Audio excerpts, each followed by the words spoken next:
Co tam říká? Ne? To si zapla video.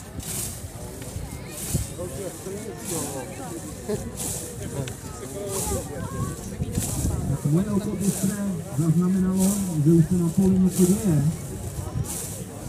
Ne, jenom si hrajou. Teď mi tam vlez.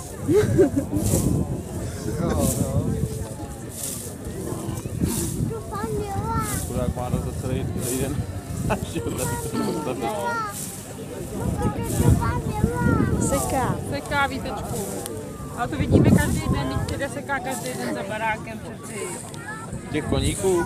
Koník tak má kozy, taky tak má kozy. A ten tam přesně seká každý den. No. Krava. Už je to atrakce, vej. To nějak nevyšlo. Dědeček sekal jenom kosou. A já srp. Za trávu se šla, taky bych to dal. Jestli není tohle tvrdý, já nevím. Tak je vidět, že muži s kosami urputně kosí obilí, které ovšem není úplně ideální pro toto sekání. Obilí v dobách, kdy se takto obilí sekalo v nějakém tom 19. století, určitě ještě bylo o hodně větší. Chceš mít pro mě záleží na sobě, to je jako to vyperu. Přesklé a nemoc dobře se bude sekat. Ale pro ukázku Tam je sekačů, to bude viď? stačit. Ne, nejde, to vůbec nejde. To je vidět, že to neseká, že to neseká. Tak muži na to používali kosy. Tak mohli mít byla kosa opatřená dřevěnými rohy, nebo mělo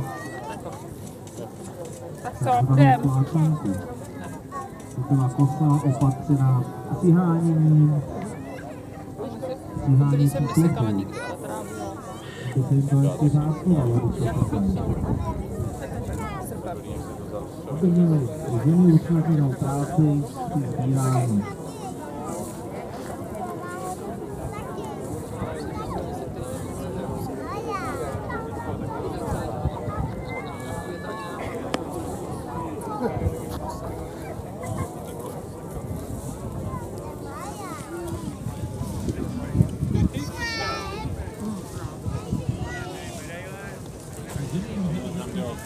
To by od děda. To by bylo.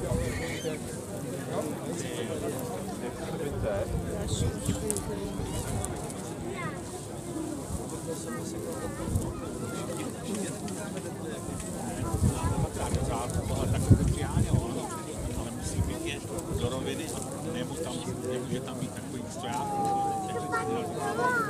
Ani to skládá, víš. Pár porcí. Nejdou sebrat a pak udělala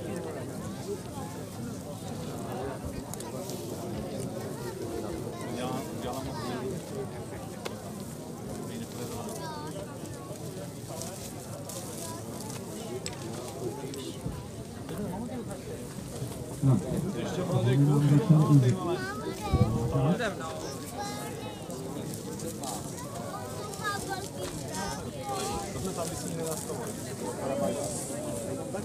Oh.